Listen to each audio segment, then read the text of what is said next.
The Your Voice in Power Hour on the My Voice in Power show for Unity Live Radio.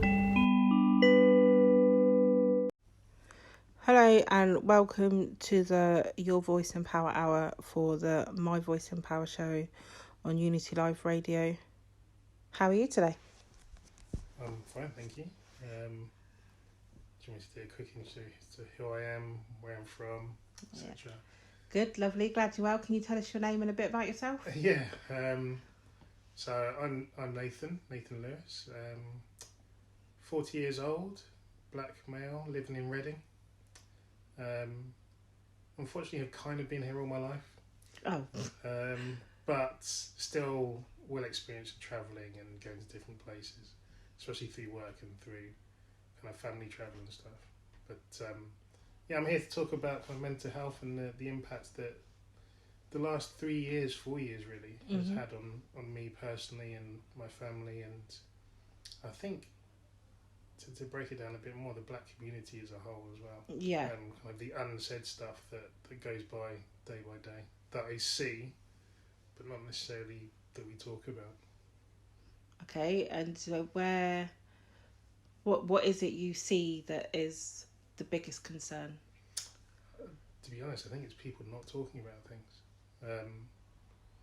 It's become a lot easier in the last kind of year or so, and I suppose I'll dial it back to kind of the last 3 to 4 years really, and we've all had a hard time. We've had the pandemic.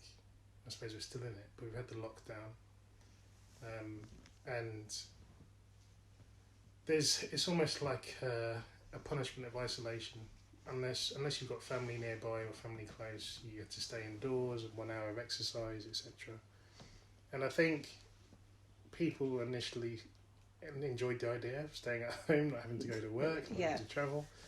But we're human beings, so we like the interaction. It's a natural thing. And I think everyone got used to that stage, and then I think what's hurt the most in the last couple of years is the incident with George Floyd and the way that it was highlighted.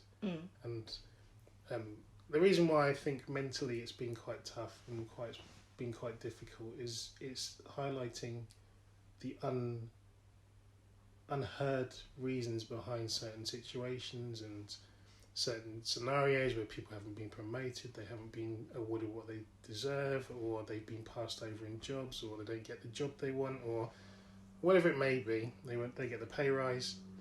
There was a massive flood of everyone feeling guilty and saying, oh well, that's not fair. There's the movement of that's not fair, Black Lives Matter, that's not fair for people, etc., etc. And I think I was always told growing up, and I'm sure every black child gets told this as well, especially my generation, you have to work twice as hard to achieve the same thing as anybody else. And as a child, as a teenager, you go, no, I don't have to do that. Why would I have to do that? Things are changing, times are changing. And I remember saying that explicitly to my mum, the things aren't like that anymore. This is 20 years ago. Things are not like that anymore. Things are changing, we're having more opportunity, etc. And then the whole George Floyd incident just highlighted how much things haven't changed. If anything, gone backwards. But do you think that's just in America, though? Because things like that don't happen here. No, it's everywhere. It's everywhere. Everywhere. And the more you notice it, the more you start going, oh wow. I was naive before, but it's really incredible how commonplace it is. So yeah, as I say, speaking to my mum, and I said, look, things are changing, and things will change. But then everything that she said at that time, and everything that's been said since, it still comes to fruition. It still comes to what's been said. So. Working twice as hard, yes. Being passed over promotion, yes. Being stereotyped, yes, easily, all day long. And things like walking into a shop and then the security guard popping up in every aisle that you're in as you're walking through. Yeah, brilliant. But you work a pretty good job. Yeah, well, you say that. I've done well. Yeah.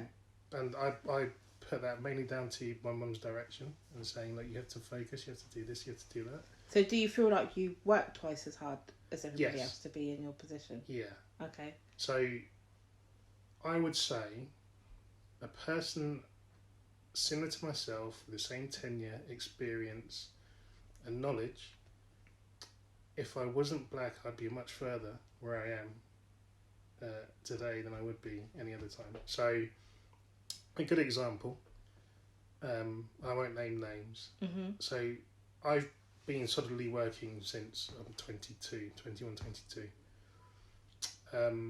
And I've had a friend who's stepped out of work, came as stay-at-home dad to look after their children. And bearing in mind that was a period of time of maybe 4 to 5 years of not working. I've worked hard to get where I've got to with my salary. Yeah. They interviewed at the same place I work now and were brought on board with less experience, with being away from the industry for 4 to 5 years, and are still getting paid, if not more, the same as me. I said, well, hold on a minute. Our experience is similar in the case of the businesses we've worked in, the verticals, the industries, but you've had a 5-year gap of not knowing what's happening, what's going on. How in the world is that possible? And then other people around me that are doing a similar job probably aren't as knowledgeable, will come to me for the advice and the help, etc. And naturally, you help. Yeah. It's just the way that we're brought up as well, is to help. All getting paid more than me. See, it's interesting because I just read a short article the other day where they were saying that wages shouldn't be the same based just on your qualifications, because it's about the experience, the background, you being able to have that bit more about you and being able to expedite things in a lot more of an efficient manner than someone else who's just come in with the same qualifications. So after reading that article, I can understand and sympathise with your situation. It's frustrating, and as I say, that's just a small example, but you can look at lots of different examples for lots of different people. And only now people are saying it's not fair. We have to. My biggest, I wouldn't say bugbear or annoyance, is the development of diversity and inclusion groups within businesses, or what used to be called BAME. Yeah. But people, we don't want to label it, so we'll call it diversity instead, which is still labelling. I don't like that. Yeah. Diversity and inclusion. It's the same for LGBTQ and so forth. So now these groups are created within businesses to make sure that everyone has an equal opportunity, and etc. etc. Do you not think? Sorry to cut you off, but I'm just thinking, all these different groups. It just goes to show how judgmental people are. Yeah. That you have to have a separate angle to deal with everything. Yeah. It just goes to show how, like, there's not a natural essence of just being there for people as they are, for who they are. In the industry that I'm in, which is software, IT and sales, there's always the stigma that salespeople will sell their grandmother or their mother to achieve commission and get the deal. Yeah. I think the new generation of salespeople aren't like that, but there are still the old generation that are like that. So they are very self-minded. It's about me, it's about what I can achieve, it's about what is happening for me, not what can I do for others, what's happening for me. And I think that generation, and it sounds morbid to say, but that generation is dying out.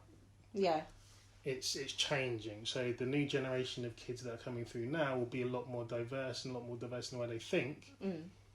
But it's still a long way off to be at the top echelons of businesses, and the CEOs and CIOs, etc., etc. So there's still people that will be thinking, well, okay, there's Black, Asian, and minorities and ethnics, as in the BAME. We'll put them in a group, and then we'll be able to sort out what we need to sort out for them, because it'll make me look good. Yeah. Why can't that person be being genuine? Mainly because why do they care? They've got a really well-paid job now. They're doing really successfully now. They haven't had to worry about that before. They can create the group, or these businesses can create the groups, and then appoint someone to look after it. But they'll still carry on with the path of where they're going. Oh, so but if they were involved in what they set up and was taking an interest, you would feel more like it was more authentic. Some do, but how much do they really care? Is probably the question you need to ask. But they could just not do it. That's true. But then it doesn't make them look good if they don't do it. So make them look good if they get involved and they create the group and they have a word every now and then. But okay, what about the idea then that they've got to where they're at? Mm-hmm. Where they're at is where they plan to be at. Mm-hmm. Now that gives them room, time and energy, to be able to focus on that kind of thing. They can.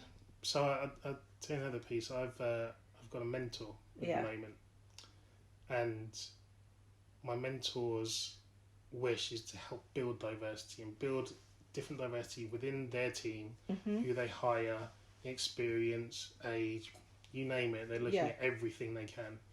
And one of the first things that they said to me was, this is going to be difficult because I don't want to look like the great white hope.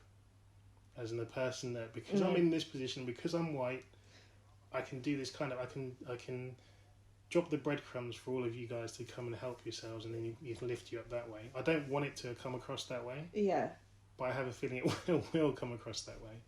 So there are some genuine people that fully get it and understand. And then there are some people that get it and understand, but they're in it for themselves. Yeah, I hear that. So there's a definitive line. You can see the genuine people, you can talk to them and they will fully understand it. And then there's the other people you talk to and they kind of get it, but where does it get them in their career, and where does it get them in regards to awards and notifications? I hear you. Yeah. So how do you make the decision to define who's the authentic one and who's... That's a really good question, because our diversity and inclusive group in work is spearheaded by a black woman in the US, which is great. Yeah. It's interesting in the UK because the leadership team that run the diversity inclusive group don't really have a diverse and inclusive list of people. So, but would you be offended if they asked you to join though? Because obviously they'd only be asking you to join. I'm part of the group, so I'll join calls, I'll listen to calls, etc. and meetings. However,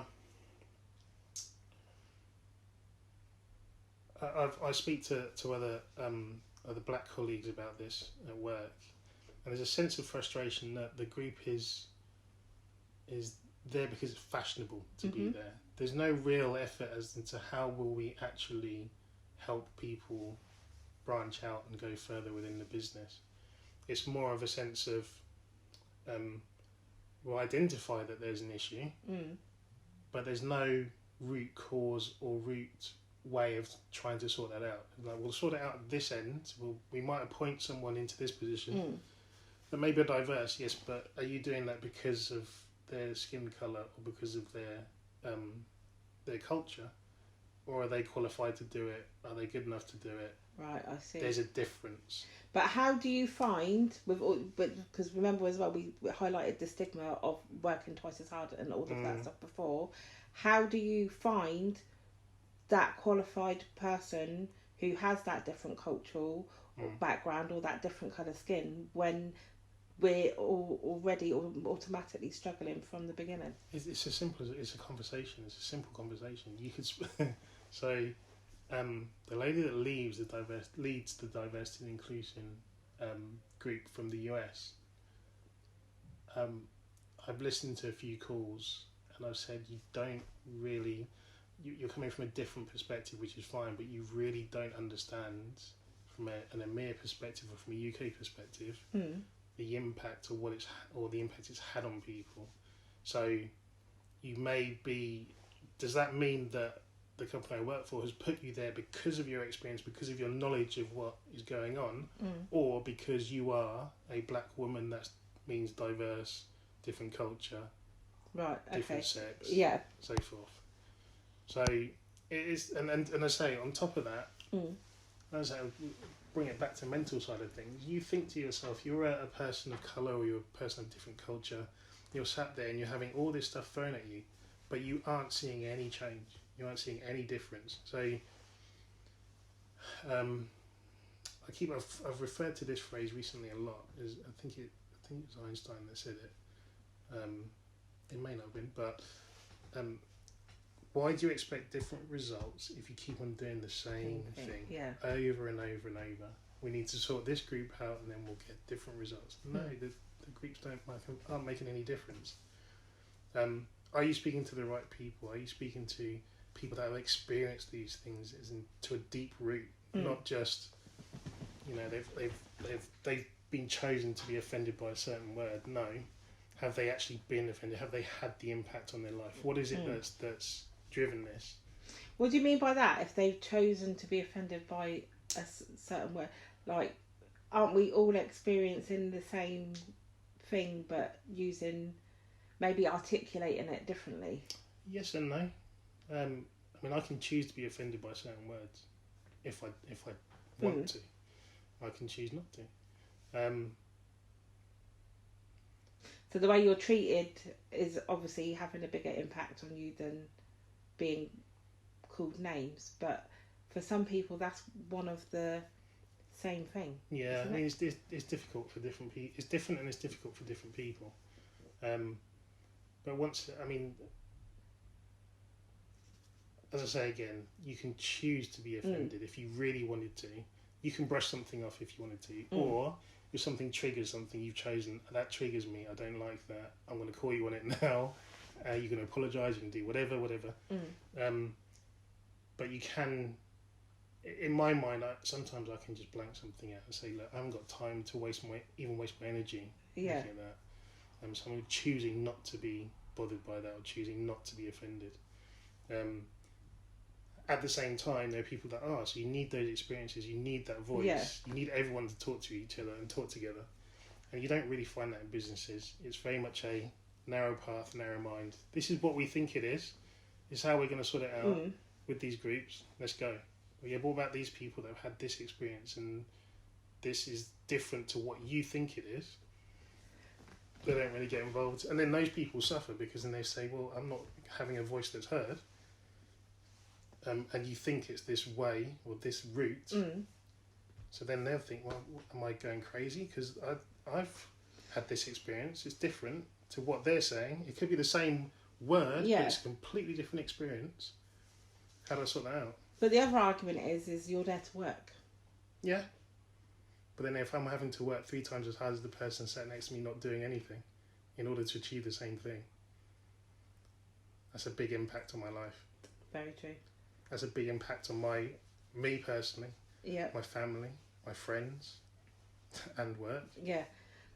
And the sad thing is, both the statement I had made just then asking you that question and the statement in your response are very, very relevant because this stems from schools. Yeah. They're trying to introduce this trauma-informed approach. But for me, that should be a natural thing. And even as adults, we are aware that we struggle to process or work at what we think is our best if we are not emotionally set, if we're not in an emotionally good place. But then we expect all these little people to come along, oh, children are resilient, they're fine, they'll bounce back. But there's only so much bouncing back you can do before you become worn out. And so that statement there, you're here to learn. Children are here to learn. We are here to teach. But also, environmental factors, us having to work twice as hard, all of that, all still stems from there. Yeah, and it's interesting because, as I say, I speak to my colleagues at work around the diversity and what work seems to be doing about it. And one person's particular viewpoint is all of this stuff makes absolutely zero difference. You need to catch it when we're being brought up, when we're going to school. It needs to be an education piece. And it needs to be an education piece not just for ethnic minorities or for diverse people, but for everybody. Yeah. That this is the scenario, this is what happens. Let's eradicate it sounds a bit drastic, but let's not highlight it. Let's not highlight it in a negative way and say, well, this is the reason why you're different to why you're different. It shouldn't really be that way. There are common ground that we can talk about it, but kids need to be brought up to think slightly differently to how the generation before us, or even then our generation, is now thinking. I mean, my mum's generation is very much, well, actually I can talk about my mum in that sense. She was very much like, it was me versus the world. It was just me versus the world. I've come across to England from the West Indies. Is she part of the Windrush generation? I struggle to say that she was, in the sense that she was too young to do the work, but she came over with her parents. Right, okay. So she kind of was, but she was brought up from about 15. Okay. In the UK, so she had 15 years of enjoying life in the West Indies and then coming over to, as she would say, the cold, cold country. Yeah, where's she from? Barbados. Nice. So yeah, you can imagine Barbados to the UK, cold in winter.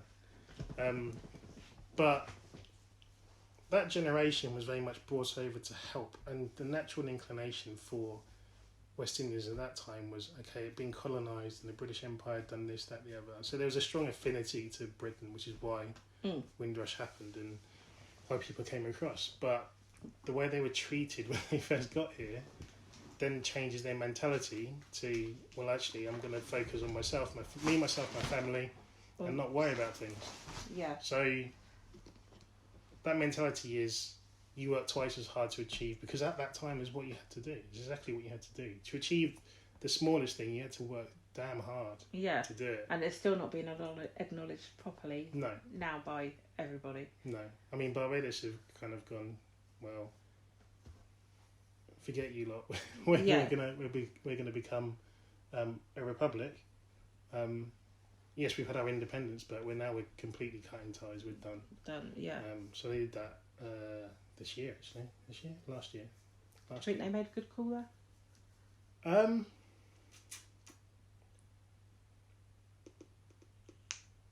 Yeah, I think so. Okay. I mean, what tying yourself to Britain, because I can't even say the British Empire now because it doesn't exist. But tying yourself to Britain, what benefit does it bring you as a nation at the moment? What did it bring you at the time? Not really anything. It may have worked well originally, and you didn't have independence, but now you've got to lead your own path, and that's why it's almost like a catalyst for the other islands to go, why are we attached to Britain still? Why are we doing that? Jamaica are looking at it. I think, well, you name a West Indian island that's associated with Britain, they're all thinking about it. Yeah. And they're all going, well, why do we need to? Yeah. But yeah, that generation, when they came across, kind of set the path for us. But they were hoping it was going to be easier. Yeah. They didn't expect it to be this hard, and why would they? They're being brought over to do the jobs that, interestingly, no one else really wanted to do or they couldn't do. So, the NHS, the buses, the postal service, you name it, the backbone of this country, they're brought over to help with. And you know what's really sad about that as well is that when you go back home, a lot of the people who came here to work, they treasured that time because they have the pictures of themselves driving the buses. There's not one person I know who's like gone back home who does not have the pictures of the days when they worked on the buses. So it's really sad to see that, you know, that people are still mistreated because of their colour, and the people who came to help treasured their time that they were here. Yeah. And it's their formative years, right? It's their working years. Yeah. So it's really important. Like we're going through, my generation are going through our working years before we retire. This is really important time. Children, family, it's really important. So these should be the best years of your life. And I suppose for them it was, because they were doing something different. Yes, a different country, but they were doing something different. Yeah. They had the opportunity to do something different and to earn some money. But then you had your family back home that would have stayed there, slightly different. People that travelled back as well are treated differently because they've been away. So all these things have a big impact on you, just as a whole. Yeah. Like, you know, I lost my mum earlier this year, unfortunately. Sorry and when I say mental health impacts, I didn't understand, and I still don't really understand how much she meant and how important she was to my direction in life and answering questions and guidance, etc. Because you hate using cliches, but you don't know what you've got till it's gone. Yeah. Right. And I struggle massively now. I struggle huge amount of time making decisions or trying to figure out what's the right thing, because I haven't got that confidence to say. Because this is where I'm saying it's no different to when she was working to how I am now. Things may be slightly different, in the sense that I can earn more money and there's more opportunity. But I still come across the same issues that she had to come across. As in, why was I looked over for that promotion, or why I didn't get that particular job, or why is it this person treats me slightly different in the store? A good example, and some people may recognise this, when we used to pay with cash, when we use card now, you'd hand the cash over, but then you'd get your change back, and typically you'd hold your hand out so they placed the money in your hand. And I started to notice this more and more as I was getting older. I'd hold my hand out and they would literally drop the change in my hand. Yeah. And I think, well, you can't, touching me is not a bad thing. You're not going to catch anything. COVID times are slightly different. But, I'm just a human being at the end of the day. And you think to yourself, maybe I'm just overthinking it. I was going to say, do you ever feel like sometimes you might be reading too much into it? Yeah. And I'm thinking, no, and then I'll stand in the queue and I'll watch people go through. Yeah. And I see it being passed, and then get to me, drop. I'm like, what did I do? Anyway. Little things like that. It's what was a huge term at the time was microaggressions, which has seemed to have disappeared recently. That term has gone a little bit. It's gone very quiet, but people still highlight certain things. All the microaggressive stuff, walking into stores, talking to people, even then people that you consider really close friends, you still catch them out with their views on something. You go, hold on a minute. Yeah. That's not how it should be thought of. But those views are typically the views that have been instilled in them, and without them opening up and basically challenging them views, how can they learn to be different? And so this is where, like, I'm all for, Black Power, whatever, but I'm generally an inclusive person. Yeah. Yeah. But, like, there's some of the things that we get mad about. I think, are we being unfair to those who are trying to learn? Because you can't know the answer to a question without asking it. I think if you don't already know it. Yeah, I think the problem is we've been brought up. So this is the difference. We've been brought up to notice these things. We've been brought up highlighting, you're a black child or you're an Asian child, or you will be treated differently. As a white child, and I guess this because I'm not, I don't know. Yeah. As a white child, you're not told that. You just say you go about your life, you do what you do. Yeah. It is what it is. Not that you're white, you'll be treated differently, because that would never happen. Yeah. Your day-to-day life is just your day-to-day life. So everything they learn is just as it would be naturally. Everything that Black, Asian, and minorities are told you will be treated differently. You have to watch out for this. You have to be made aware of this. And so if you then have those conversations where someone does something or says something that doesn't feel right to you as an ethnic person, and we go, hold on, you can't say that, they have no idea. They wouldn't have an idea unless we think they should be knowledgeable enough to go out and read about it, go out and educate themselves about it, which is why I think when you say, are we being too harsh on them? Not necessarily too harsh. We have an expectation that they should learn and gain knowledge about the differences, which they haven't had to do. They haven't had the need to do. We've had to learn the knowledge of why we're treated differently, what's different, etc., etc. Yeah, because that benefits us, and I guess that education from them, obviously from their parents' background and their family, that hasn't. But then you get those people who have been brought up like that, and as they've grown, they've naturally questioned, well, why do my parents think like this about Nathan when he's just, and then they start to make those, but then it's only then by getting to know you and asking you things will they get the knowledge that they need. I mean, I had it happen to me a while ago. I went out for breakfast with my friend Charlotte. I was just sat in the restaurant that had an open window bit. She'd gone to order the food, and an elderly man came up to me and asked me, "Can I be affected by the sun?"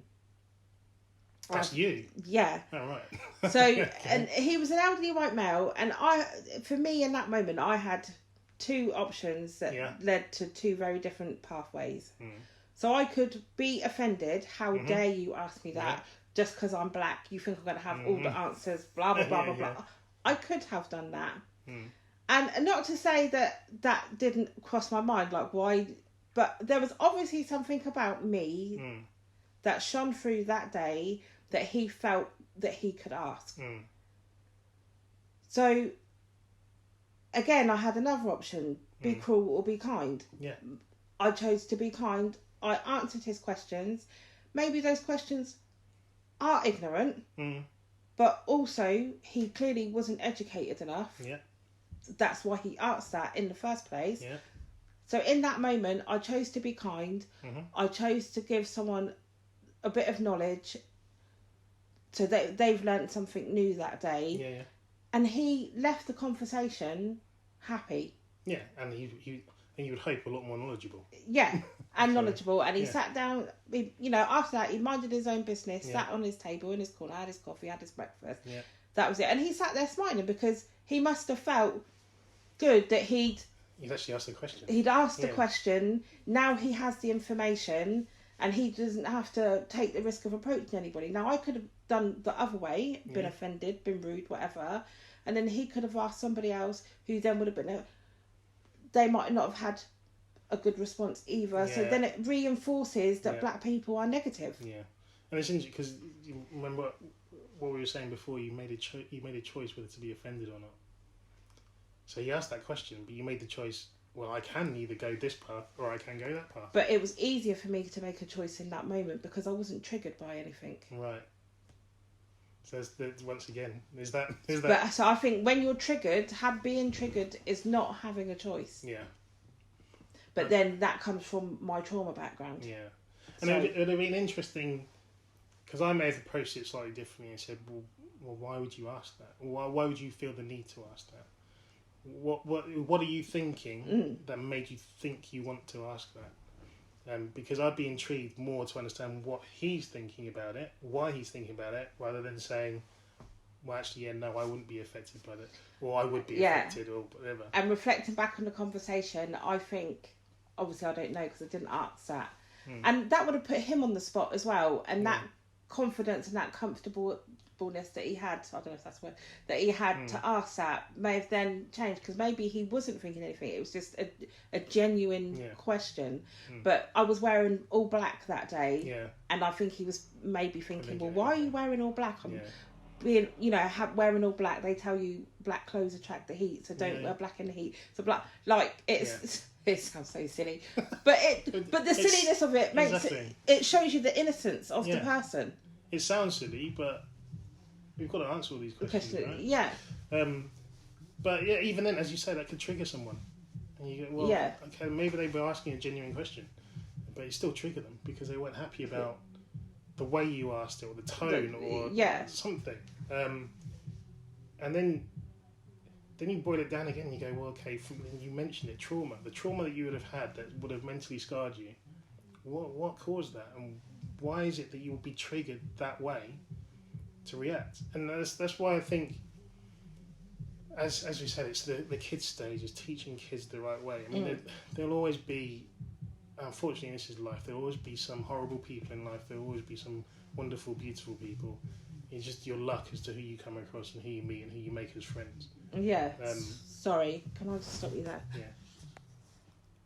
So the impact on kind of mental health from an early age, I guess, of learning why you're different, what's different.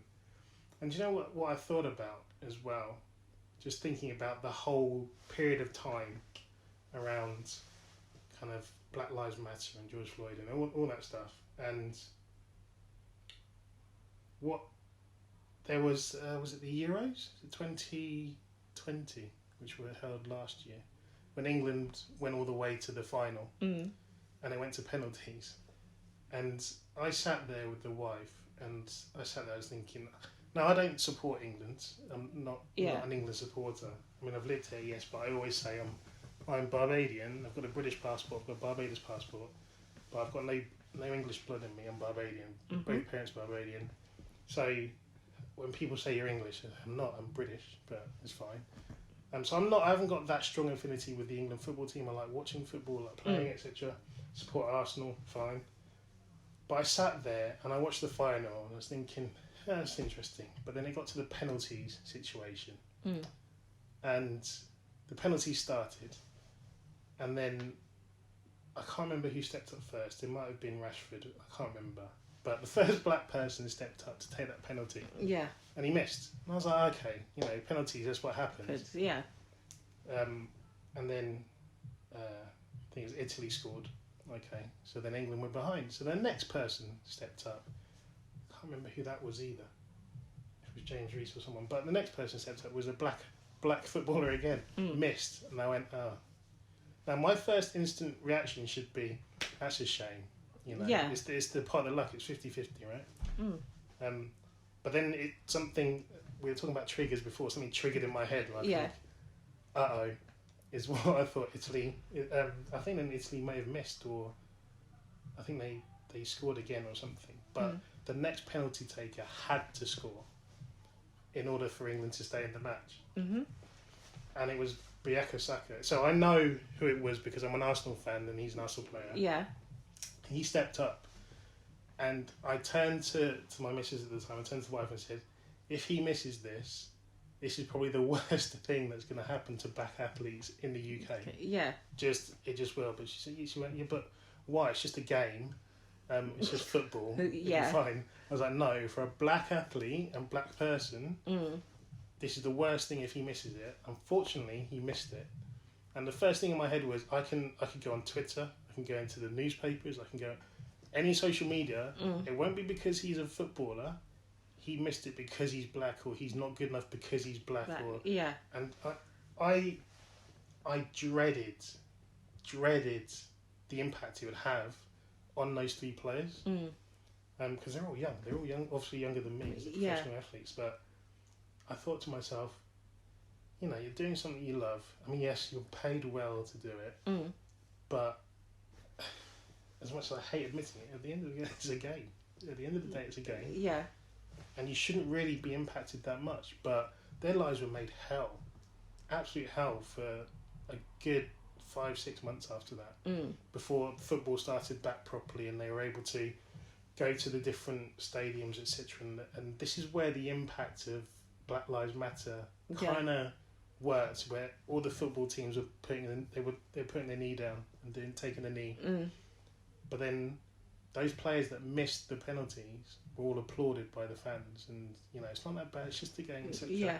So you can see it turning slightly, the opinion, but then there are still those micro the argument is really it should never have happened at all. Yeah, isn't exactly. It? There's still those groups that will make sure it does still happen. That will still be on the social media, etc. And when you think about some of the things that other football players actually do in their spare time as people, as well, like, and they're not even getting probably anywhere near as much. I know. Yeah, I mean. Yeah. I keep using cliché. At the end of the day, they're human beings.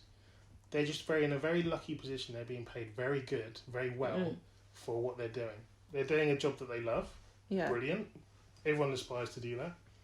But a lot of them give back, which I think is good. I mean, a good example was Rashford with the feeding for children. Yeah, thanks Rashford. I benefited from that. Yeah. So, even though I've got a job as well. So do you know what I mean? Yeah, it was. It highlighted things, right?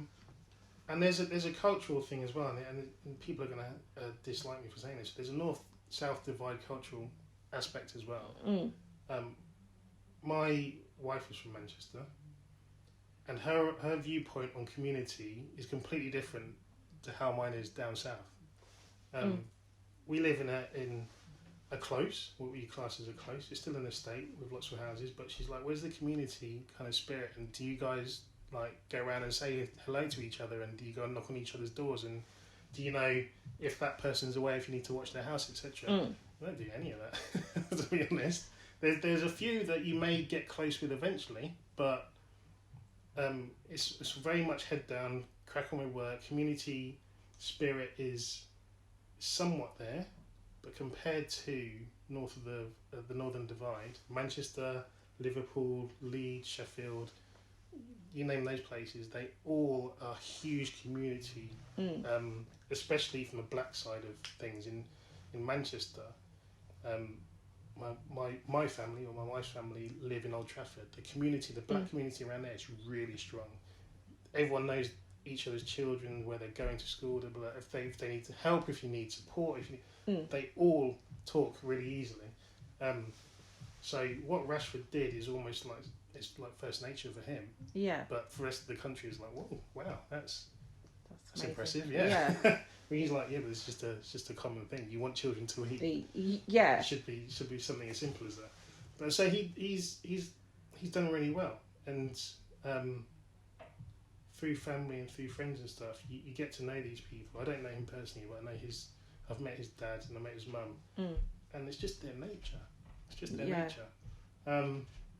But that's why I felt really bad for them, because they're just doing something they enjoy, and they still get abused. And Twitter's not the greatest thing, but thankfully Elon seems to be doing something in there, Elon Musk.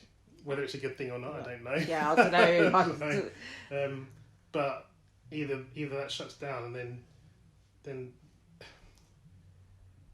but then on the flip side of that, you've got the likes of my mum and people of her generation absolutely love to detest Donald Trump as an example. But then the messaging he had, and from what I understand, and this is where it gets controversial, he did, whilst he was in power, a lot more for minority people than most of the presidents have ever done, and that's even including Barack Obama. So you're like, well, what did he do? But then because we're so, they always say that when America catches a cold, the UK sneezes. Okay. Or vice versa, or when the US sneezes, the UK catches a cold. So everything that impacts them should really translate and come across the Atlantic to us. But you don't really hear much about the good things that happened, if there are any, that Trump did as president. But from what I understand from speaking to people, the black community and the minority community actually benefited really well when he was in power. Now that's a real big conflict for me, because I don't remember seeing anything exactly like that. You never see anything like that.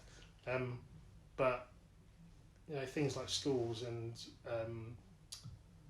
pumping money into developing different areas within America, etc. He did a lot of that, a lot of planting the seed to do things better for those minority communities. But as I say, it conflicts me because I haven't seen that. I need to go and read deep into the history of what, and have I got time to do that? Not really. I'd like to. Yeah. But that's a conflict. Once again, that's mental conflict for me. And like, hold on a minute, this person that is, to me, is obviously looking after himself and his people, etc. Yeah. But then on the flip side, from what I've heard from people in the US and people that are involved in the politics of the US, he's actually done really well for the minority communities. You're like, well, I can't. How do I handle that? That's too much for me to handle. And it definitely was interesting because the Black Lives Matter movement happened at that time, and his response was completely different to what I'd expect someone that's trying to help those communities. Yeah. So I think maybe he was playing the game to get what was. Yeah, I mean, he put himself in a position where he could do better for people whilst putting on the right kind of face, I suppose, maybe. And then that impact, kind of the movement and the impact in the UK was interesting because all the statues that were ripped down, etc. But I would challenge people and say, okay, what happened to that? What's happened to it? Yeah. What's happened in general since then? Well, I don't think you're allowed to protest anymore, are you? We've defaulted to where we were before, but with rules around it. Yeah. So, yeah. I mean, where do you put your voice? How do you do it? If you can't protest anymore, if something's wrong, how do you raise awareness of it? How do you get it out there? How do you make it? How do you make it a safe place for people to talk about? But I guess you don't. I think that's the point in all these restrictions being put in place. That means they get a quieter life to continue doing whatever. So, for me personally, I say this has been the most challenging year of my life, and I'm 40 years old. So is that personally or as a collective? I think personally, it's impacted me massively. As a collective, it becomes more difficult because we traditionally don't, especially from a black male perspective, we don't talk about things. We just crack on with things and get on with things. That's changing. I want to challenge that. Yeah? Yeah. Because you hear, you hear that a lot. But I feel like as a black community, that is something that has been instilled in both males and females. Yeah. Now, I don't want to take over too much because obviously it's Men's Mental Health Month. You're here for that as well. But also, like, this whole sweep it under the carpet, suck it up and get on with it. That's the mentality I have. I don't have that, but that's the mentality that I was brought up with also. So this whole, when people want to be angry about, these so-called strong black women who act like this and they behave like that, that's also where that comes from. Yeah. So we're no different to the men. We just have different body parts. Like except you're the stronger half of the sex. In a different way. I don't really think in every way, to be honest. Apart from physically, as in lifting things, I think women are much stronger than men. Always have been and always will be. See, and that's a statement that I also disagree with, because the fact that you're having a difficult time, you also don't speak about things as well, but you're still going much like a woman would be. So then this boils down to experiences, right? So my experience in my life is my mum had to struggle on her own. Mm-hmm. She had to handle all the rejection and negativity and all that stuff. Yeah. She had to bring up 2 children. Yeah. But she had to carry on like it was just normal. Which men also do. On top of that, if I translate it to myself, so I say, well, I've got my wife and I've got my son, and I look after the house as much as I can. The wife looks after the house as much as she can. We look after our son as much as we can. But my wife has had great losses as well, but she's carried on as if nothing has happened. And I'm amazed because you ultimately you'll bring up the child on your own for the first 8 months, really, because you're at home, you're looking after them.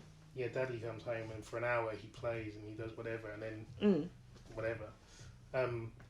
But my and I suppose my viewpoint is skewed because I've got a lot of strong women within my family that have had to deal with a lot of rubbish and going strong. Men kind of just go, all right, well, just got to get on with it, do it. But then I'll unload onto my wife and I say, well, this is the problem, blah, blah, blah. And then she's got to take on everything. And I always think mentally women are stronger because there's childcare involved, there's your careers, which always take a hold or a pause because you've had a child or whatever it may be. Yeah. You've got to go back and act as if that didn't happen and carry on doing what you're doing. You've got to be there supportive and strong for your husband as well, especially when your husband is having his issues and okay, fine. And then you have that added, I think the impact is worse on women because you've got that added pressure of having to look like you're in control all the time, not be that strong, angry black woman that may not like something that's happened, but you have to remain calm, cool, collective at all times, etc., etc. So there's that added pressure as well. There's strength in silence, though. Yeah. In the right way, with the right things. Exactly. Yeah. And it also can be a negative thing, but it's a fine balance. And for me, that's why, like now, I openly admit I struggle. I openly admit that mentally I'm struggling today, or mentally, I can't talk about that, or I can't. It could be something little like, my mum was heavily into music. She loved her music. I could hear one particular song and I say, I can't do it. I can't do it. And that's because it's raw at the moment. It's still raw. I can't do it. And people go, why not? It's just music. You'll be fine. I can't. Mentally, I can't. But it's not that it's just music, is it? It's the emotional attachment. The emotional attachment. I can't do it. And there's multiple things there. There's work, there's family life, there's stresses. And, as a coach, I coach. And this I only realised recently because, and I openly admit again, I'm speaking to a counsellor because my person that I speak to is no longer here. So my mum that I would go and talk to is no longer here. So who do I talk to? I'll eventually get comfortable enough to feel like I can do that with my wife without unloading pressure on her, if that makes sense. I don't want to add to her mountain of pressures and worries that she's got. But surely you equally listen to her. Yeah. Yeah. So it's an equal. It's not a. I'm happy to support her everything, etc. And I say I'm open. I'm talking to a counsellor, and they said you've been through a lot. Yeah. You've been through a lot, and I think you need to hear that. And I think it's good. You need to speak to as many people as you can, because, okay, maybe the problems won't disappear, but you will go through a natural process of figuring it out in your own head when you're speaking to people. Yeah. So you'll be fine. And there's a lot going on now, but for your own health and from your own mental perspective, you need to talk, you need to unload, you need to say these things. And there's a massive stigma for me speaking as a black male speaking to counsellors. Yeah. Like, why would you do that? Why would you even think about going and speaking to counsellor? You're a black, you'll be able to carry on. You're tough, you're strong, you're fine. But this is how, men are more likely to end up in addictions than women are when they're carrying a stress load. That. Yeah. I can see that. Because it's a vice, it's an outlet, right? Yeah. And you need an outlet, so you might as well talk to someone. There's nothing wrong with talking to somebody. Yeah. What's the worst that can happen? They can give you an opinion back. But what about that stigma of, like, it's none of people's business, you must keep it private? Like, that whole thing we had as part of growing up, like... Yeah, it's still the case now. Like, if you went out into Reading and asked them anything about me, I don't know who that is, or whatever. But it's the same. Well, to be fair, my mum's generation, there was a lot more community feel and community spirit. It definitely changed in our generation. Yeah. But still, your parents would be private about certain things. They just would. It even boils down to things like the community carnivals, things like that, which were really important, which I loved when I was younger, which brought the community together. And then you'd say, oh yeah, I'll have a chat with you, and then you are able to vent and unload, etc. None of that stuff really happens anymore. In the same way that it did before. But I think there's a lot of trauma in our community. Yeah. And I think that's where a lot of that thought process comes from. And we can carry it back. How do you break that cycle? We break that cycle. So I've broken my cycle of breaking one part of my family pattern. Yeah. My healing process then helps my children through that. They break a pattern that I haven't been able to break. And that's how it carries on. You're breaking your pattern of being a black man to having counselling. So then that then puts you in a better position for parenting for your son. And then whatever he comes across that he may not have been dealt with from you. And that's how it goes until in the end, everybody who, let's say, are younger than us come up stronger than us. I think it's a self-identification as well. So I said to myself, that's not right, as in how I'm thinking. And I purposely went out and I need to speak to someone. And I think it's you recognising when you need to do that. Yeah. I think the problem is you can fall into a trap of saying, I don't need to do that. I'll be alright, I can do this on my own, that's fine, I can do this and do this. And then that's when you flip or trip over into addictions of something, some description, whether it's alcohol, drugs or some other vice. Yeah. Because you think you can handle it on your own. But ultimately you do in the end. Yeah, not the handling, the work you do on your own, but then obviously putting an addiction into the process gives you more work to do. Yeah, and I think it's interesting because every person I've spoken to from a counselling perspective, I always start the conversation off with, I don't know how this works, and I've had no experience or no one's ever told me how this works, so what do we do? You speak and be honest with yourself in the process. And they say, well, all we're going to do is we're going to talk. Yeah. That's all we're going to do. And then they put the onus back on you and they say, well, we're going to set goals, realistic goals for you to achieve in your time and how you want to get you back to where you need to be. Do you feel any of it's helping? I mean, it's early days for me. So I've only just recently started it. It does feel nice that someone's listening. Yeah. I'll put it that way. Whether it will change things, I hate using the phrase, but it's a bit of a journey. So how long that journey will take, I don't know. Yeah. But for me, it's helping because it feels like someone's listening. It feels like I can unload my worries and my stresses without stressing someone else. So that person on the other end of the phone, in the nicest way possible, doesn't really care about the stresses and stuff that you're telling them, is as long as you're telling them, as long as you're communicating, as long as you're getting it off your chest. Yeah. Whereas if I was communicating that to my brother or to my wife or to my aunts, then they would take it on personally as well, and they would take it on from part of their persona, so to speak.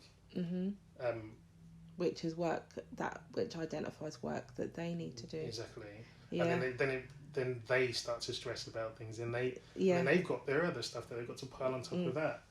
So I think it's nice, it's good. The stigma of don't speak to anybody, I think, is just a load of rubbish now. Yeah. I mean, there's countless number of people that have done it that you would never have known that have gone through counselling. Yeah. Just carry on as normal and do what? I think, and that's the problem is, I think you could go and speak to loads of people out there that have done it, but you would never have known. Yeah. So I think people should just do it. I think if you feel the need to speak to someone, then do it. The onus is on the community to not make the stigma that you shouldn't do it, and that's a bad thing. Why is it a bad thing for someone to try and relieve their stresses and try and help themselves? Why is that a bad thing? Yeah. Why is there a negative connotation to that? And I think there's a negative connotation to that because I don't think it's perceived in that way, and I think also before nobody was getting help until they were already identified as, I'm going to use the word crazy, and I apologise to anybody that offends, but I don't mean it like that, even though when I'm having my mental health days, I consider myself to be crazy. So for me, the word is not offensive. But back then, people were already doing they'd already gone too far over the other side. So what looks like it's really, really terrible is actually not really, really terrible. It's just lots of things that have got out of control. No one's helped the person, and then you work backwards. Now we're catching it before it gets to that point for some people. Yeah, and I would plead with anybody to do it. There's nothing bad that's going to come out of it, because some of the stuff they sent me to read, and I was like, why would I read it? Why?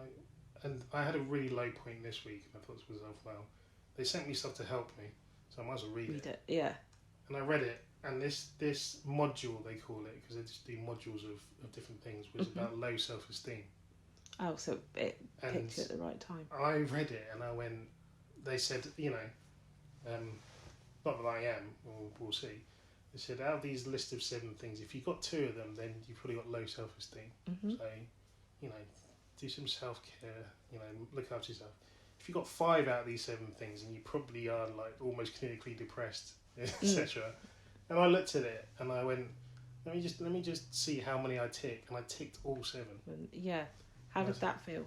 And number 1, I didn't think I had low self-esteem.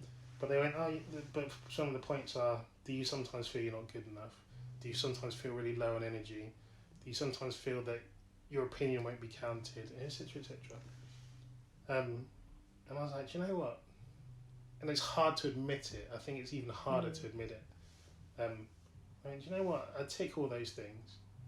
Have I just discovered that I've got low self-esteem? Yeah. And then it affects your work, it affects your family life, and I was thinking, does it affect all of that, or is all of those things the reason why you have low self-esteem? So yeah, I would class it as a vicious circle. But yeah. So one thing can't exist without the other. Yeah, you don't feel good enough, you don't feel accepted. Yeah. Work reinforces that. Yeah. Especially if you're in a high pressure role. Or something. Oh man. So I'm in sales. So I'm at the high pressure month to month. Yeah. To hit the number, do these deals, do this, do that. Oh, you didn't quite do that deal, which then impacts my confidence. Am I not good enough that I couldn't get that deal? And then that affects my esteem. Does that mean overall I'm not good enough? And you're black as well, so you also can't be good enough. Exactly. Yeah. I tried to say that I tried to drop that into conversation with my boss the other day, where he said, go in and get the deals, etc. And I said, I can go into a room, and I'm well skilled up enough to be able to get the deal done, but I could go into the room and I'd be treated slightly differently. He's like, why is that? I said, I will be treated slightly differently, and it'll be a longer slog for me to get this deal done than any of my counterparts. Well, I don't think that's the case. You should blah blah, and then we just carried on the conversation.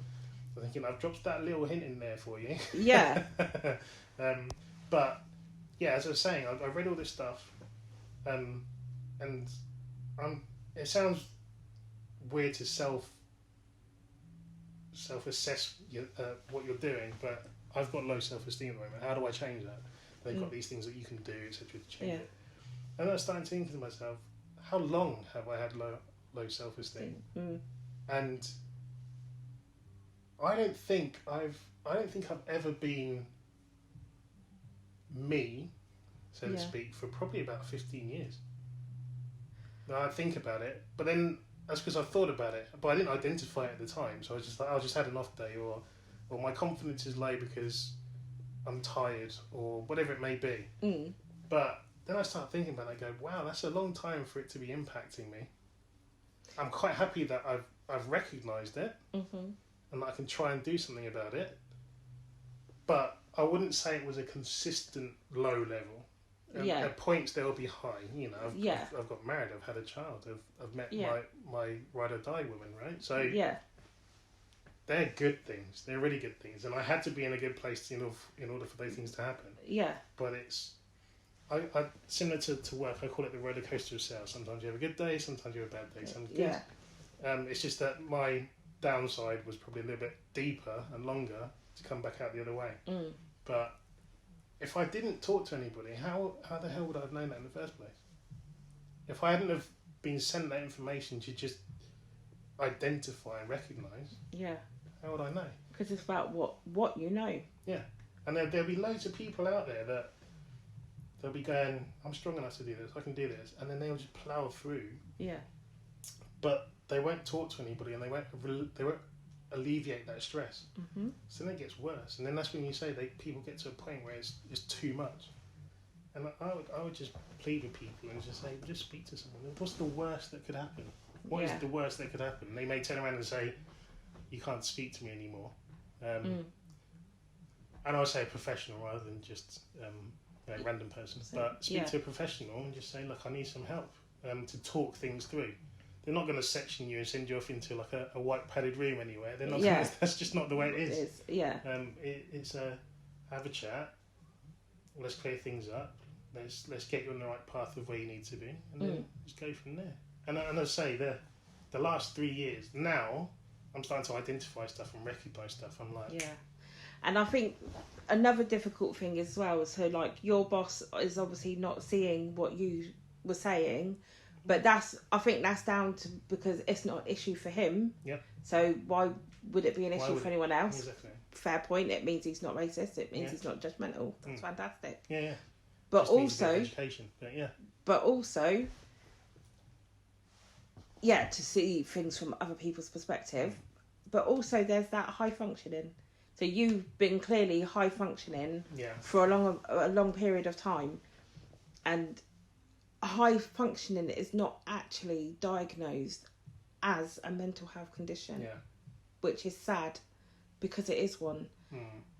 Because those high functioning people need just as much help as somebody who shut themselves away in their room in the dark and won't go out the house. I mean, there are. It's dangerous, isn't it? It's a spectrum, isn't it? There's two ends of the spectrum. There's the one where you don't see it, and there's one where you can easily identify it, but how do you sort it out? And it leads it has an impact on your health. Exactly. That's what and then because they have this ACE score thing as well, like where my general knowledge of it is that you have a different level for each different thing that you've experienced in your life, and each different number tells you what level of impact it can have on your physical health, not just your mental health. And I think that's really something that needs to be looked at. I mean, look, I'm on medical retirement for what I would consider to be quite a young age, because I was put on it in my 30s, and all of that is from past trauma that had happened whilst I was untreated from my other trauma. So my whole life has been trauma, hence why I'm doing this, because I don't know anything else, and this is the good that kind of comes out of it. And I was almost refused counselling at one stage because I'm high functioning. And for me, those are the people who are just as impulsive. Like all those people that you hear do things in front of the trains and stuff like that. They're not the people that are locking themselves away, or not necessarily. Maybe they come out that day and that's what they've done. But I feel like it's those who are high functioning who are more likely, because they're more able, because those are the ones who are out. It's You always sit on the train, and I've experienced you sit on the train and the train stops and you go, what's happened? And it's probably because it's someone that was on their way to work and they just thought, you know what, I've had enough. And that was it. Or I can't do another day of this intensity again. And it does impact you. I mean, the high functioning, I mean, I could go and change my job tomorrow if I wanted to a less stressful job, but I enjoy what I do. And it won't take away anywhere else your mental health that's been left untreated. Just to put yourself back in the same position. But the type of role and type of job I do probably increases my risk of a stroke or a heart attack or something, because it's high functioning, the pressure, the stress. See, whereas I don't have a full-time job. I do this now, but like the pressures of getting up, being somewhere at this time and working under that, my A score is 10. So even without me being in a high pressure job, that's crazy, isn't it? Everything I've had to experience automatically puts me there. Yes. And then I suppose for you doing these things as well is another form of counselling and talking, because you can communicate that. You can you can say how you're feeling about certain situations, and you can understand and listen to other people, and then you can have that conversation, which is great, right? Yeah. At the same time, everything I'm telling you is not adding the pressure to you, and everything you're telling me is not adding pressure to me. It's a conversation. Yeah. As I say once again, if it's someone that's a loved one or a family person, they will automatically absorb that. And then you start to stress about them absorbing it, and it just escalates. But also, that's just a people thing as well. So you're saying what you're saying about I'm not absorbing it, but actually, if we were having this conversation 10 years ago, which I was still more than capable then, even without the healing work that I've done, I was still more than capable of having this conversation. And I would still just be as calm and complacent as what I am now. Yeah. But then when you would have left, I then would be sat there thinking, oh, that poor... I would have took that on because it's a natural part of me. So I've had to learn to not do that. Yeah, which is the difficult thing. If it's your nature to think that way. Yeah. I'm the same. So I coach, as you know, I coach. Yeah. And I will absorb all of my athletes' issues or problems or whatever, and then I'll take them away. Now, what I love about athletes is they'll come down, they do their training, and off they go. Yeah. They're happy because they're happy they trained, or if it wasn't a great session, it doesn't matter. They can leave it behind at the track and carry on. Meanwhile, I'll go home and go, there was that period of time where they weren't happy. Why weren't they happy? What is it that was causing the issue? Like, well, let's try and rectify that the next time. Or this person's having this issue. Let's have a chat with them and let's catch up with them and see if they're okay. And I do that all the time now. Yeah. So, but I feel like it's a need for them to talk to someone as well. Even though they may be 13 to 45 or whatever they are that I coach, it's still, and even if it's just about athletics, it gives them a way to talk about it. Yeah. Rather than, as I call it, the bottler. It's bottle. Yeah. Everything goes in the bottle, you close the cap, then you hope for the best that it doesn't explode. So yeah, it's exactly the same way. I know exactly what you mean, but I'm still in that mentality where I will still think about it. I won't necessarily turn it off, which I admire you for, because I wish I could. Thanks. But then that's the whole point of talking. Yeah, and your time will come. Yeah. Like, and it better be soon, but yeah. Yeah. Patience. Yeah. Patience. But yeah, as I say, for me, the biggest learning curve in the last few years, because everything has stirred up all at once, the Black Lives Matter, the Brexit, we're not even touching that, but Brexit, the loss of loved ones, all that stuff has happened in the last 3 to 4 years, and it's a lot of stuff. But I'm sure it's happened to lots of people, especially in the lockdown period when people were losing loved ones and they couldn't see them, etc., etc. Yeah. You just need to talk to someone and feel confident that it's not going to be a negative thing. Yeah. I think one of my good mates has said we're heading for a mental health kind of meltdown. Really. That's because they've taken away most of the mental health services. And I think some of the thought process around mental health as well. Like earlier you were saying about, like you're trying to find out who me is, meaning yourself. Yeah. But, we change every 7 years. Yeah. So you're never always a one you. Yeah. So I don't think anyone should ever be looking to find out, like, who am I in the way of, like, well, I must do this because that makes me this person. But it's more about, like, who is it you want to become? So, that's an interesting point. Because I've done a lot of kind of sales training through the years, and I've learned a lot of things. And there's one thing that I live and die by, which is your belief system. So your belief system is what you were brought up with. So there'll be these core beliefs that will never change. Never, ever change. Will they? So, as an example, a core belief for me is family comes first. Okay. Will I ever change that? Highly unlikely that I'll change that, because I've got my son, I've got my wife, I've had my mum, I've got my brother. That family unit and family to me is more important. Health health is another factor that could be classed as a core benefit or core belief, should I say? Sorry, I'm gonna just stop you there. I'm sorry to cut you off. Okay, and that's great, but there has to be, that is also within reason, is it not? Because for me, family comes first. Yeah. But I've also been in situations where, to keep myself and the family I've made safe, I have to cut other family off. Yeah. So to just look at it under that formal like umbrella, puts it in a different. It can put people in a different mental situation, because it's like, I believe family comes first, but then I'm cutting off my family member. So I'll tell you last story. I'll tell you a story that I did this training. Yeah.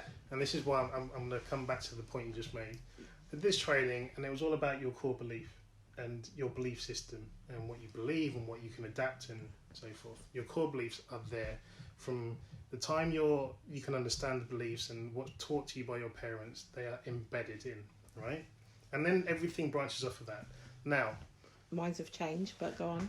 Now, I thought they went, you have to be really careful with this, because it's quite a strong kind of neurolinguistic kind of program that you can use, or NLP as they say.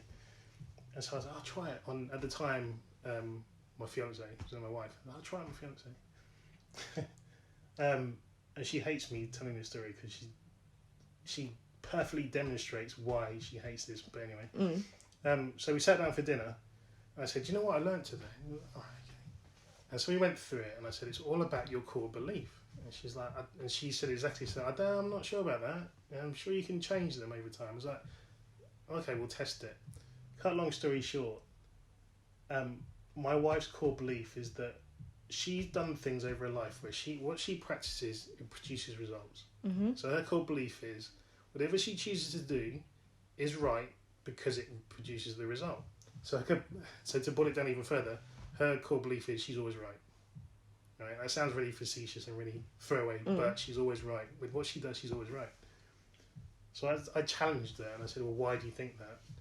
And we went down this long path. Ultimately, we almost broke up because of the conversation, because the belief was so strong. You challenge it, you have to be really careful to challenge it. Now, at the same time, you can change your core belief. You can adapt it. So it just takes a lot of work and a lot of faith by that person that wants to change their core belief to change it. At the same time, what you said before about family is first, and I need to cut off certain family, it still boils down to your family you're protecting. So your family is still first. It's that you're moving away from some members of the family for that core family unit, so to speak. So whether that be your sons or whether that be your mum, your dad, whatever it may be, that core belief is still there. It's just modified, changed. It's changed a little bit to my core unit family is first. So extended family, partners, whatever it may be. Yeah, I'm done with you. Move on, because I can't let it affect my family. So your core belief is still family first. Okay. But you've modified it slightly and changed it slightly. But my point is, once you're brought up with these core beliefs, it's supposedly supposed to send you through life, and you can change them slightly, but they will still be anchored there. So you will change every 7 years, but that element of that core belief will still be there. So mine are family first. Family is always first. Health is always important. And being successful. And that's the successful thing is quite hard measure, the successful thing, because that was always drummed into me by my mum. You be successful at what you do. You always try your hardest. You always do your best, which is a common phrase that black children will have, right? Yeah. So that's what your core belief will be. Now, you can modify it. You can change it. You can have some major trauma that can change that completely. But for me, my core beliefs are what steered me through life. See, and I never had any. And I think that is where, obviously, that comes from. So I've been told by a therapist myself that I have been through more trauma than what most women will have in a lifetime. Yeah. And I was told that in my late 20s or early 30s. Right. So, and then you see people like, oh, I'm just trying to find me. I need the me that I was before. Yeah. Now, I've experienced trauma from such a young age.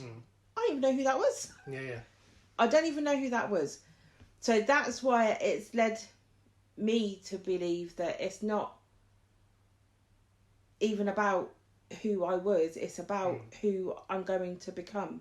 Yeah. Because whoever I become is what will have the impact on people around me, my children, and so on and so forth. And like, you know, I evaluate the word hypocrisy a lot. Like, what is wrong with being a hypocrite?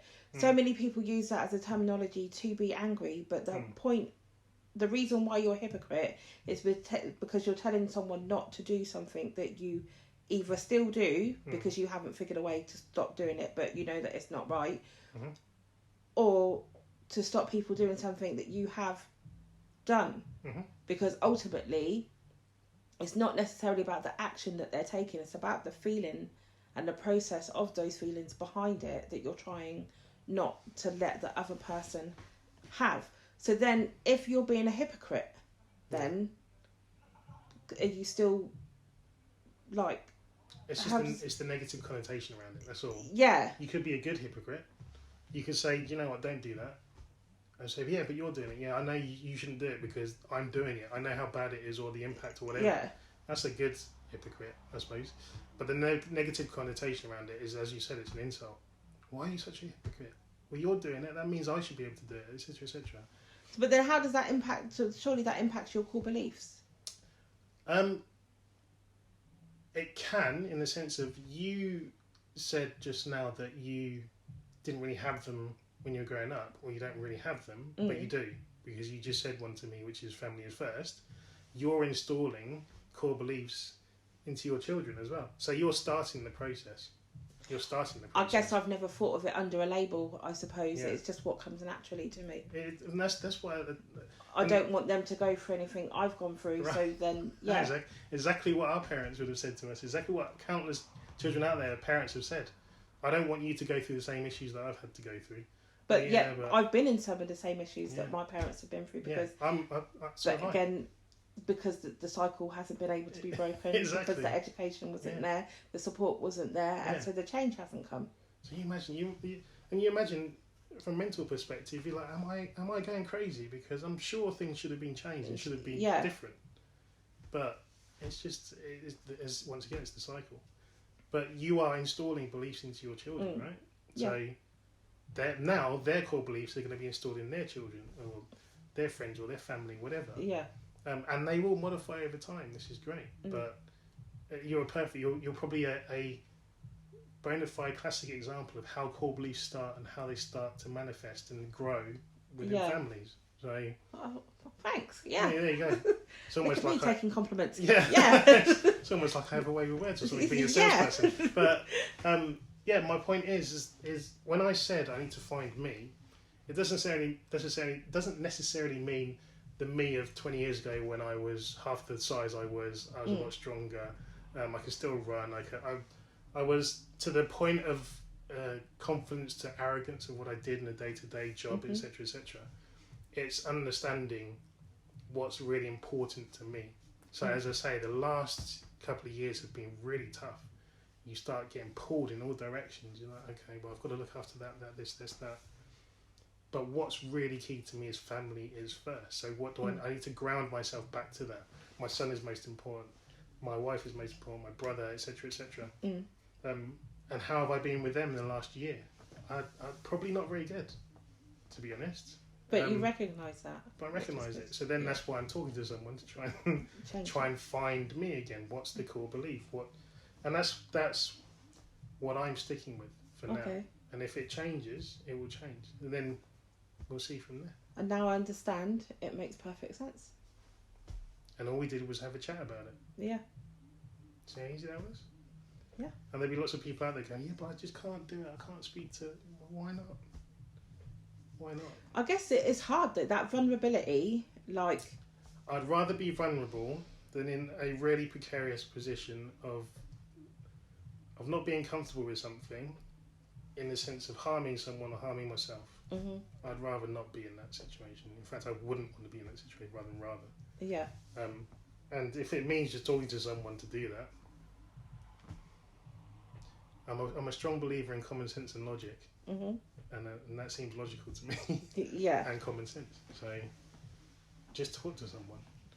What's the worst that can, as I say, what's the worst that can happen? You can talk to someone, you can feel better, and then you go out and figure things out. Yeah. And that's exactly what you're doing. You're letting people talk to you. Mm. Right? And hopefully, people that listen and stuff will follow by that example and speak to someone. And then, I'm not going to say it's going to heal the world of mental health issues, but it's a start. It's a start, right?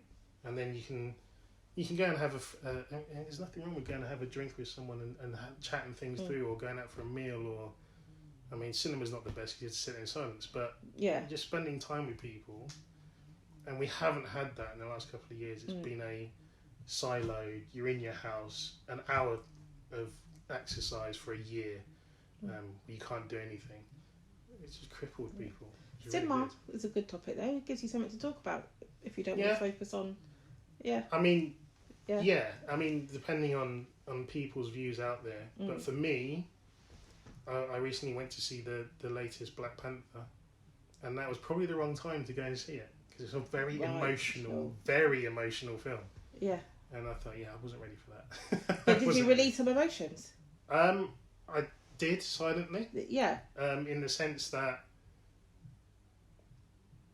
once again, for lots of mental conflict. Yeah. And again, recognising what's on the screen is happening with me. Yeah. Recognising certain things are happening and going, well, hold on a minute. So it probably was a good time then? Yeah. Even though it didn't feel like that. No, it definitely didn't at the time. Yeah. I mean, and my wife was sat there, she said she cried through the whole thing. I was like, oh, alright. It wasn't that emotional, but I get you. But just talk about things. Even if it's, I get it, the self-conscious, I feel really awkward talking about this, but... Yeah. And then the person that's receiving that information is probably thinking, whoa, where did that come from? But at the same time, human nature is, okay, well, let's talk about, let's help, see what we can do. Well, at least I'd hope, anyway. So what I want to know now, I know you said your counselling journey's been a new one, a short one. Do you have any self-care tips that you'd like to refer to? I think, so the low self-esteem thing was an eye-opener for me. And one of the exercises it tells you to do really is write down kind of how you're feeling, and write down how you would like to feel, and then understand how you get from one place to the other. How are you going to do that? And I think that's really important. I think, I mean, if you can mentally write them down, even better. If you can record them off like that, brilliant. Yeah. But write them down. I think writing it down puts it out there. And I keep on kind of reading things or watching things where they say, I'm going to say something and it's going to be, once it's out there, it's out there. I can't call it back, I can't bring it back. And I think once you write it down, or once you say it, it's out there. You've got to tackle it. You've got to crack on with it. And I think that's really important. The one thing that I was told as well is always make sure that you are looking after yourself, in the sense of you're not putting yourself in a situation of stress or harm or anything like that. Just make sure you are looking after yourself. Whether that means you are meeting up with friends, whether that means you are going for a walk, or just some kind of exercise or something to release the serotonin and the endorphins and stuff in your body to make you feel happier, do it. And I think the last thing I'd suggest as well is just generally talk to someone. Yeah. It doesn't matter who they are. It could be your 3-month-old baby that can't speak back, but at least you're letting it out. Letting it out, right? So, and then you can have a nice little cuddle afterwards. But I think, they're the really important things. Kind of write it down, say it out loud, and look after yourself. I think it almost goes without saying, but people won't do it. Yeah. Because they won't naturally think to do it. But they're the 3 things I think about. tips wise.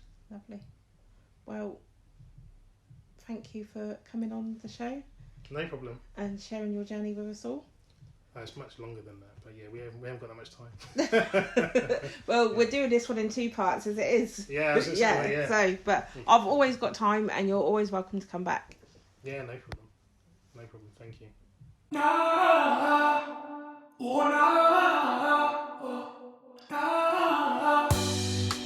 If you would like your voice to be heard on the Your Voice in Power Hour, then why not get in touch with me at myvoiceinpower@outlook.com.